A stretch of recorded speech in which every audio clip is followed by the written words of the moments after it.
Okay बच्चों, सबका ध्यान बोर्ड की तरफ। देखिए, अंतिम खाते हम लोग समायोजन सहित पढ़ रहे थे, तो लास्ट क्लास में हम लोग पूरा समायोजन तक बता दिए थे। आपको बताया गया था कि हर एक समायोजन का कितना प्रभाव पड़ता है, 2 प्रभाव पड़ता है।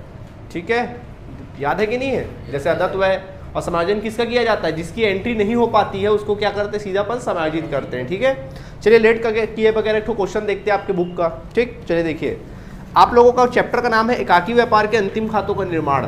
हिंदी मीडियम का बुक है, देखिए इसमें लिखा होगा, उसका क्वेश्चन नंबर 1 देखेंगे। एकाकी व्यापार के अंतिम खातों का निर्माण हम लोग सीखेंगे। देखिए क्या लिखा है। सुजाता ट्रेडर्स निम्नलिखित तलपट से 31 दिसंबर 2000 को समाप्त होने वाले वर्ष के लिए व्यापार एवं लाभ हानि खाता और उक्त तिथि का चिट्ठा बनाइए। तो सब पता ना किसका अता पता क्या है, क्या व्यापारिक खाते में लिखाएगा, क्या लाभ हानि में लिखाएगा, क्या चिट्ठे में लिखाएगा, आपको पता होना चाहिए। ठीक है, जैसे कि सबसे पहले देखो पूंजी, पूंजी तुरंत बताते जाओ कहाँ कहाँ आएगा पूंजी। बोलो पूंजी कहाँ लिखेंगे, चिट्ठे के दायित्व में। रोकड़ चिट्ठे के संपत्ति में। बैंक अधिविकर चिट्ठे के दायित्व में, याद है। वेतन लाभ हानि खाते के विकलन में होता है ना। क्रय कहाँ आएगा, क्रय विकलन में। ओके, और विक्रय व्यापार खाते के समाकलन में। अच्छा देखो, एक लाइन में दिया आपके बुक में, अगर आप गौर करोगे तो विकलन में 24,000 दिया और समाकलन में कितना दिया है, 20,000 रुपये दिया है। विकलन में 24,000 और समाकलन में कितना दिया हुआ है आप लोगों को, 20,000 रुपये क्या किया हुआ है, दिया हुआ है। तो आप बताओ इसमें कौन क्रय है और कौन विक्रय है। जो विकलन में दिया वो क्रय है और जो समाकलन में दिया वो विक्रय है, क्योंकि उनका शेष होता है। वापसी दिया, देखो वापसी 2 है, एक 2,000 और एक 3,000 है। तो जो विकलन में दिया है वो कौन सी वापसी है, विक्रय वापसी, और जो समाकलन में दिया है वो क्रय वापसी। Very good. विविध व्यय विकलन में, कर व बीमा विकलन लाभ हानि खाते के विकलन में, डूबत ऋण और डूबत ऋण आयोजन। देखो डूबत ऋण दिया और डूबत ऋण आयोजन दिया है, तो कैसा है डूबत ऋण है, ये पुराना, और डूबत ऋण आयोजन पुराना है। तो बताओ इसमें जो विकलन में है वो कौन है, इसका भी अमाउंट देखो एक साथ दिया, डूबत ऋण का अमाउंट है और डूबत ऋण आयोजन का अमाउंट है। तो बताओ इसमें 1,000 विकलन वाला अमाउंट है कि 2,000 है। डूबत ऋण वाला अमाउंट कौन सा होगा, विकलन वाला समाकलन वाला, विकलन वाला, और डूबत ऋण आयोजन समाकलन वाला, क्योंकि डूबत ऋण से आयोजन का शेष क्या होता है, हमेशा समाकलन होता है। फिर आगे देखिए, कमीशन समाकलन में दिया है तो लाभ हानि खाते के समाकलन में, सरकारी प्रतिभूतियाँ संपत्ति में, देनदार संपत्ति में, प्रारंभिक रहतिया व्यापार खाते के विकलन में, आहरण पूंजी में से घटेगा, फर्नीचर संपत्ति में, प्राप्ति पत्र और देवी पत्र दिया है। तो जो विकलन में दिया वो प्राप्ति पत्र संपत्ति है और जो समाकलन में दिया है देवी पत्र दायित्व है। अब समायोजन में देखो क्या क्या दिया है, एमपी क्वेश्चन है, देखो क्या लिखा है। वेतन 200 रुपये तथा कर के 400 रुपये अदत्त हैं। अदत्त है मतलब देना बाकी है, दिए नहीं है। तो क्या सिखाए थे, संबंधित व्यय में ले जाके जोड़ देना, और चिट्ठे के कहाँ, दायित्व पक्ष में। याद आया कौन कौन सा अदत्त है, वेतन और कर। तो याद रखना वेतन और कर में समायोजन है, याद रखना, समझ गए। इसके पश्चात बीमा के 50 रुपये पूर्वदत्त है। बोलो पूर्वदत्त को क्या समायोजन करते थे, पूर्वदत्त मतलब पहले से दे दिया गया, मतलब वो है अगले साल का, इसी साल दे दिया गया। क्या वो इस साल का है, तो उसको बाहर निकालो, माइनस करो संबंधित व्यय में से, और पहले से दे दियो तो क्या है आपके लिए, संपत्ति है। क्या है, संपत्ति। ठीक। डूबत ऋण आयोजन, ये नया डूबत ऋण आयोजन है। क्या करोगे पता है ना, फॉर्मूला सिखाए थे, पुराना डूबत ऋण प्लस नया डूबत ऋण प्लस नया डूबत ऋण प्रावधान माइनस पुराना डूबत ऋण प्रावधान, उसी के अकॉर्डिंग काम करेंगे। ठीक है।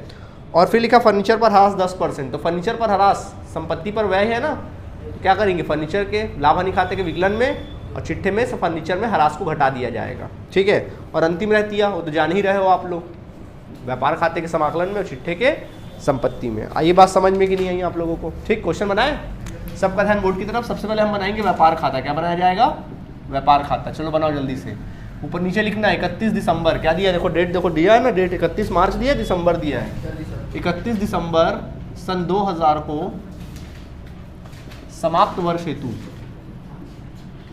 समाप्त वर्ष हेतु। आया बात समझ में। चलिए इस तरह से कॉलम क्रिएट कर लीजिए। तो ये हमने कॉलम क्रिएट कर लिया इस तरह से। देखिए ये समाकलन पक्ष है और ये आप लोगों का विकलन पक्ष है। ठीक है, चलो शुरू करते हैं।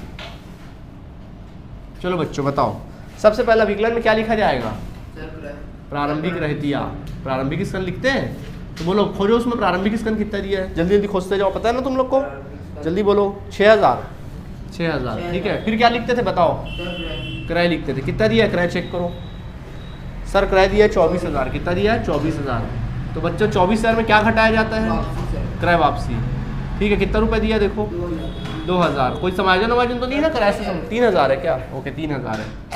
कितना है भैया 3000, तो बाहर कितना निकलेगा 21,000, ठीक है। इसके पश्चात फिर क्या दिया देखो, फिर क्या लिखते थे याद करो, व्यापार के तमाम प्रत्यक्ष व्यय। खोजो प्रत्यक्ष व्यय दिख रहा है, मजदूरी वजदूरी कुछ दिख रहा है क्या, देखो मेरे ख्याल से कोई भी प्रत्यक्ष व्यय यहाँ पर है ही नहीं है भाई, प्रत्यक्ष व्यय तो है नहीं सर।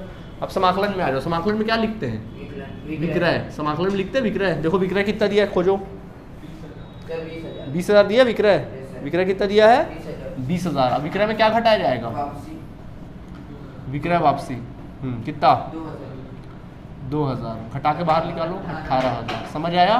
और अंत में क्या लिखेंगे, अंतिम स्कंद लिखेंगे, क्या लिखेंगे अंतिम स्कंद। क्लियर है, कितना रुपया 9,000, तो बेटा यहाँ लिख देना कितना 9,000। अब आपको क्या करना है, समाकलन जोड़ना है, विकलन क्या करना है घटाना है। चलो जोड़े, जोड़ो, समाकलन का टोटल करो जल्दी से। 18 और 9 कितना होगा 27,000, और इधर का टोटल करो 21 और 6 अरे 27, दोनों सर बराबर आ रहा है सर विकलन समाकलन दोनों बराबर आया, तो सर ना तो लाभ आया ना तो हानि आया, बराबर आ गया ना 27 सर, ना तो लाभ आया ना तो हानि। अगर मान लो समाकलन ज्यादा होता विकलन कम होता तो सकल लाभ, और सकल लाभ को उठा के लाभ हानि खाते के समाकलन में डाल देते, इधर आता शेष तो फिर सकल हानि। क्या बोलते हो, ठीक, कोई परेशानी। अब बच्चों किस में आ जाते हैं, लाभ हानि खाते में। तो लाभ हानि खाता शुरुआत कहाँ से की जाती है, याद करिए, पढ़ चुके अपन ये सब चीज। समाकलन में क्या लिखते थे सकल लाभ, परंतु सकल लाभ दिया है क्या, नहीं सर सकल लाभ तो नहीं दिया, तो छोड़ो मारो गोली। अब व्यापार के तमाम अप्रत्यक्ष व्ययों की एंट्री लिखते जाओ फटाफट विकलन में। देखो अप्रत्यक्ष व्यय में क्या है, सबसे पहले बताओ, वेतन है, वेतन पहले वेतन दिया है। देखो वेतन में समायोजन है ना, तो वेतन को बच्चों इनर कॉलम में लिखना, कितना रुपया 5,000। देखो पहला क्वेश्चन में बोर्ड बना के दिखा रहा हूँ, फिर अगली बार फिर ओरली बोलूंगा, तुरंत बनाते जाना, समझ गए। तो वेतन कितना दिया 5,000। देखो वेतन से संबंधित उसका समायोजन क्या दिया, पढ़ो 2,000 रुपया, हाँ अदत है 200 रुपया अदत है। अदत को क्या करते हैं प्लस करेंगे, 200 रुपये जोड़ देना और बाहर निकाल देना, कितना 5200 रुपया, समझ आया। फिर अगला पढ़ो, और कोई व्यय दिख रहा है सर, विविध व्यय। क्या है विविध व्यय, क्या विविध व्यय में कोई समायोजन था, बोलो जल्दी, विविध व्यय में क्या कोई समायोजन था, नहीं था सर। कितना रुपए दिया है, देखो विविध व्यय कितना दिया जल्दी बताओ, 5,000 दिया है, नहीं 5 नहीं है, कितना है 5 है, अच्छा 5,000 है, ठीक है। कितना लिखेंगे 5,000। फिर उसके पश्चात बोलो क्या दिख रहा है आप लोगों को, विविध व्यय के बाद कर व बीमा। क्या है कर व बीमा, कर व बीमा। देखो उसमें भी समायोजन था कर व बीमा में। कर कितना दिया देखो व्यापार में 1,000। अब देखो एडजस्टमेंट क्या दिया, देखो क्या बोल रहा है 400 रुपये कर के आदत है, क्या करूं, बोलते नहीं हो यार तुम आजकल। आदत कर को जोड़ देते हैं, कितना रुपया 400 रुपये, जोड़ के इनर कॉलम में लिखो। और क्या बोल रहा है बीमा के पूर्वदत्त है, तो पूर्वदत्त को क्या करना चाहिए, कर व बीमा एक साथ दिया है ना, क्या करेंगे पूर्वदत्त को माइनस, पूर्वदत्त बीमा माइनस कर देना, कितना रुपया 50 रुपया, बाहर लिख लेगा 1350, ठीक है। फिर आगे देखें इसके बाद, फिर देखो क्या लिखा है डूबत ऋण। हाँ ये आ गया कहानी भैया, किसकी, डूबत ऋण की। करें अपन डूबत ऋण की कहानी, चलो ध्यान दो। तो आपको सिखाया गया है सबसे पहले क्या लिखते हैं, पुराना डूबत ऋण। क्या लिखते हैं, पुराना डूबत ऋण। देखो पुराना डूबत ऋण हमेशा कहाँ से मिलेगा, तलपट से मिलेगा। देखो तलपट में दिया पुराना डूबत ऋण, देखो कितना दिया तलपट में 1,000, कितना दिया है 1,000, प्लस इसमें करते नया डूबत ऋण। चेक करो क्या क्वेश्चन में नया डूबत ऋण दिया है कहीं, नहीं सर नया डूबत ऋण तो नहीं दिया। देख लो कहाँ दिया नया डूबत ऋण, एडजस्टमेंट में मिलेगा नया डूबत ऋण, समायोजन में मिलेगा नया डूबत ऋण, है क्या, नहीं है सर। फिर उसमें प्लस करते हैं नया डूबत ऋण प्रावधान। तो बच्चों देखो नया डूबत ऋण प्रावधान, चेक करो नया डूबत ऋण प्रावधान कहाँ से मिलेगा, समायोजन में मिलेगा। देखो समायोजन में दिया नया डूबत ऋण प्रावधान, हाँ सर दिया है, कितना 1,000 रुपये दिया है। क्लियर है, इन दोनों को जोड़ लेते 2,000 आएगा। अब माइनस करते हैं पुराना डूबत ऋण प्रावधान, पुराना डूबत ऋण प्रावधान बोलो कितना दिया पुराना डूबत ऋण प्रावधान, किसमें दिया तलपट में मिलेगा, देखो 2,000 कितना दिया है। तो अरे आंसर क्या लिख लेगा नील, क्या लिख लेगा आंसर नील। पुराना डूबत ऋण प्लस नया डूबत ऋण, बट नया नहीं है तो छोड़ देंगे, प्लस नया डूबत ऋण प्रावधान और माइनस पुराना डूबत ऋण प्रावधान। समझ आया सब लोगों को, नहीं आया, ठीक। आगे बढ़ते इसके बाद नेक्स्ट, इसके बाद देखो बच्चों यहाँ तक हो गया आप लोगों का खत्म, ओके। कमीशन, हाँ कमीशन देखो समाकलन में दिया तो कौन से कॉलम में लिखोगे, समाकलन में लिखोगे कितना 1,000 रुपये। और बोलो कोई अप्रत्यक्ष व्यय, देखो जल्दी। कमीशन के बाद सरकारी प्रतिभूति संपत्ति है, देनदार नहीं आएगा, आहरण वगैरह वगैरह नहीं आएगा, और कुछ भी नहीं आएगा। अब बच्चों थोड़ी जगह मेरे पास कम है तो मैं आगे कंटिन्यू कर ले रहा हूँ, इधर कंटिन्यू करता हूँ, देखिए ठीक है। अब देखो और कोई खर्चा दिख रहा है तुम लोग को, सब हो गया। अब आप क्या करोगे, समायोजन में जाओगे। कहाँ जाओगे, समायोजन में। चेक करोगे कुछ मिस तो नहीं हुआ है। वेतन के 200 और कर के अदत्त हो चुका है। वीरदत्त पूर्वदत्त बीमा वो भी हो चुका है। डूबत ऋण वो भी हम लोग लाभ हानि में कर चुके हैं। फर्नीचर पर हरास, बोलो बच्चों कहाँ आएगा, वह है कि आय है? फर्नीचर पर हरास वह है, क्या है? तो वह है, तो विकलन में लिखना फर्नीचर पर हरास। फर्नीचर पर क्या लिखोगे, हरास लिख लोगे। कितना रुपया बोला है, 10% बोला। सवाल उठता है किसका 10%, फर्नीचर का 10%। किसका 10%? चेक करो आपके व्यापार में फर्नीचर है कितने का, चेक करो। वर्किंग नोट पे लिखोगे, चलो यहाँ वर्किंग नोट पे लिख दो। वर्किंग नोट पे लिख दो फर्नीचर पर हरास। फर्नीचर पर हरास। बताओ फर्नीचर कितने रुपए का था, तो 1200 का कितना परसेंट, 10%। कितना आएगा, 120। यहाँ ईमानदारी से लिख देना 120। और कुछ बचा, अंतिम रहती है तो यहाँ आएगा नहीं लाभ हानि में। और कुछ बचा नहीं, तो बस बच्चों क्या करोगे, समाकलन जोड़ोगे और विकलन घटाओगे। चलो जोड़ो घटाए, बताओ चलो जोड़ो। पहले समाकलन का टोटल करो, कितना आ रहा है देखो। समाकलन टोटल मेरे ख्याल से 1000 है। विकलन टोटल करो, चलो 5 5 10, 10 और 1 11, 11 11 11 11, 11,000 अलग हो गया। 11,000 अलग कर लो।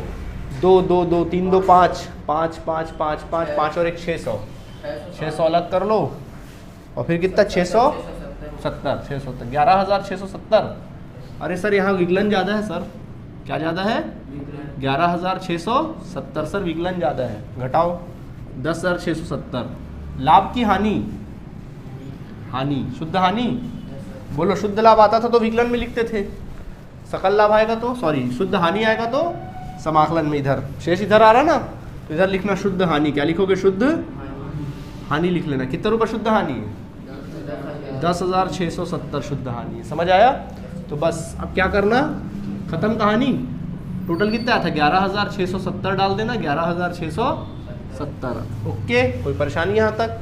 देख लो बच्चों, व्यापार एवं लाभ हानि खाता बन गया। क्या बन गया, व्यापार एवं लाभ हानि खाता बना। अब इसके पश्चात क्या बनाया जाता है, थोड़ा देख ले, थोड़ा सा टेढ़ा हो गया, बीचों बीच लिखना है इसको, ठीक है।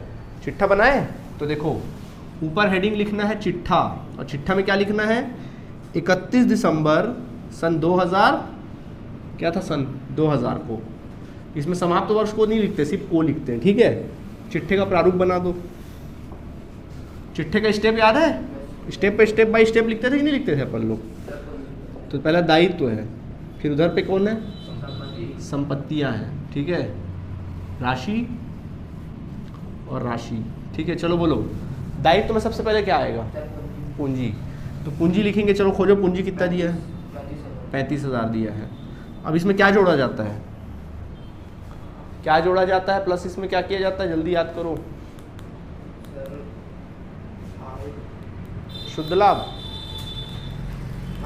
शुद्ध लाभ जोड़ते थे, लेकिन यहाँ क्या शुद्ध लाभ आया है, तो क्या करेंगे, माइनस करेंगे। शुद्ध हानि को क्या करना, माइनस करना। शुद्ध हानि कितना दिया, शुद्ध हानि देखो 10,670, घटा लो शून्य, 10 में से 7 जाएगा, कितना बचेगा 3, 9 में 6 जाएगा 3, 4 और 2 में से 1 जाएगा 1, सॉरी 2 बचेगा, 3 में से 1 जाएगा 2, 24,330, ठीक है। इसके पश्चात क्या घटाते थे, आहरण। चेक करो कहीं आहरण दिया है क्या, हाँ सर दिया है। चलो घटाओ आहरण, कितना दिया आहरण बताओ जल्दी, 7,800। तो 7,800 घटा के बाहर निकालो, 0, 3, 13 में से 8 जाएगा 5, 13 में से 7 जाएगा 6 और 1, 16,530। कितना बाहर निकलेगा, 16,530। सब लोगों को समझ आया? अब चिट्ठापन बनाना चालू करते हैं अपने रिदम में। याद करो, मैंने बोला था सबसे पहले स्थायी दायित्व। चेक करिए क्वेश्चन में कहीं ऋण विण दिया है क्या, चेक करो जल्दी। कोई ऋण विण दिया है क्या क्वेश्चन में, चेक करो। नहीं सर कोई ऋण विण नहीं दिया है। फिर चेक करो कोई लेनदार वेनदार दिया है क्या, चेक करो। हाँ सर लेनदार दिया, कहाँ दिया लेनदार भैया, अच्छा लेनदार नहीं दिया है, खाली देनदार दिया, कहाँ दिया देनदार। तो देनदार तो संपत्ति होता है, लेनदार भी नहीं है सर।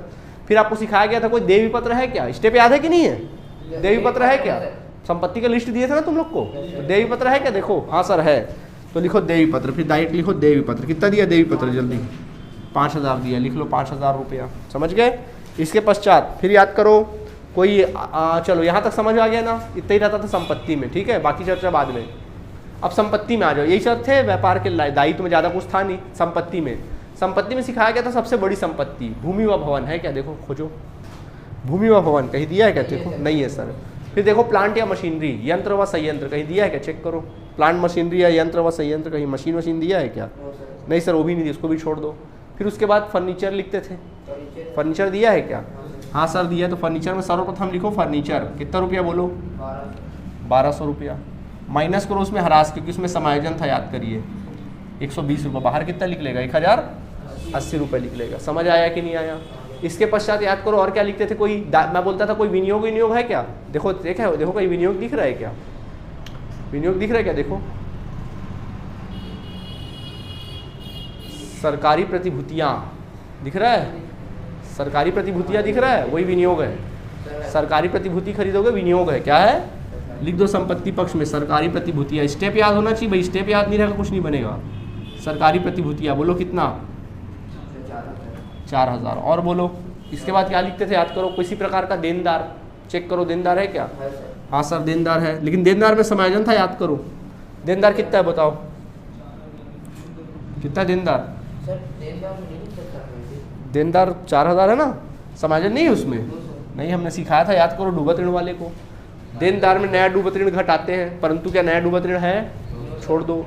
फिर देनदार में हम लोग नया डूबत ऋण प्रावधान घटाते हैं, क्या है, हाँ सर है नया डूबत ऋण प्रावधान। तो माइनस करो नया डूबत ऋण प्रावधान, नया डूबत ऋण प्रावधान माइनस करो, कितना दिया है 1000। और कटौती भी घटाते थे बट कटौती नहीं दिया यहाँ पे, ठीक है, तो घटाकर बाहर निकालो कितना आएगा 3000। फिर देनदार के बाद चेक करो कोई प्राप्ति पत्र है क्या, हाँ सर है, लिखो प्राप्ति पत्र 6000। फिर आपको सिखाया गया था कोई अंतिम स्कंद है क्या, देखो हाँ सर है, लिख लो अंतिम स्कंद कितना 9000। इसके अलावा कोई ख्याति वाति एकस्व वगैरह नहीं है, खत्म, सारी संपत्ति खत्म। हाँ रोकड़, कोई रोकड़ है क्या, हाथ में रोकड़ हस्तस्थ रोकड़ है, खाली रोकड़ लिखा, हाँ एक ही बात है, बोलो कितना 3000। कोई बैंक में रोकड़ है क्या, बैंक में रोकड़ नहीं है, बैंक अधिविकर्ष है, लेकिन बैंक अधिविकर्ष दायित्व होता है, क्या होता है बैंक अधिविकर्ष, दायित्व होता है भैया, बैंक अधिविकर्ष जो होता है वो दायित्व होता है। कितना दिया है 4000, स्टेप याद है, ठीक है, बैंक अधिविकर्ष दायित्व हो गया। और बोलो और देखो संपत्ति में कुछ छूटा, मेरे ख्याल से सारे संपत्ति हो चुके हैं, कुछ नहीं बचा। अब आप किस में आ जाएंगे, समायोजन में, चेक करेंगे कुछ मिस तो नहीं हुआ है। जैसे वेतन और कर के 400 रुपये अदत्त है, बोलो ये दायित्व है कि संपत्ति है,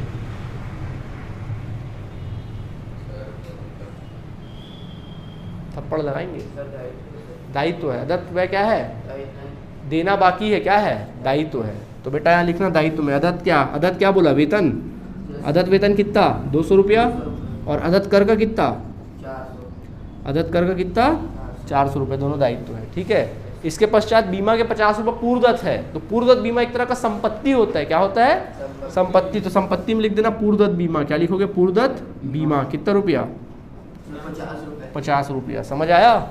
इसके पश्चात बोलो और क्या लिखा है, डूबत ऋण आयोजन डबल इफेक्ट हो चुका है ना, एक हमने लाभानी में लिख दिया था और एक देनदार में घटा दिया था। उसके पश्चात लिखा है फर्नीचर पर ह्रास, इसका भी डबल इफेक्ट हो चुका है भैया, लाभानी में भी लिख चुके थे, देखो लाभानी में भी लिख चुके थे और फर्नीचर में घटा चुके, डबल इफेक्ट हो चुका है, ठीक है। अंतिम रहतिया का भी डबल इफेक्ट हो चुका है, व्यापार में भी लिख चुके हैं और यहाँ पे भी लिख चुके हैं, खत्म, सब कुछ खत्म हो गया। अब देखो बच्चों टैली करो, टोटल करो, इक्वल आएगा टोटल, चलो बराबर से बंद करो, टोटल करो, आता ना बंद करने, चलो टोटल करो, देखो बताओ कितना आ रहा है, टोटल इक्वल आ रहा है कि नहीं आ रहा, देखो जल्दी से, इक्वल आना चाहिए। ओके बच्चों कितना है, बराबर आया टोटल, कितना आया 26,130, समझ आया। तो समायोजन को अच्छे से याद रखना है आप लोगों को, हर एक समायोजन का डबल इफेक्ट पड़ेगा, ठीक है।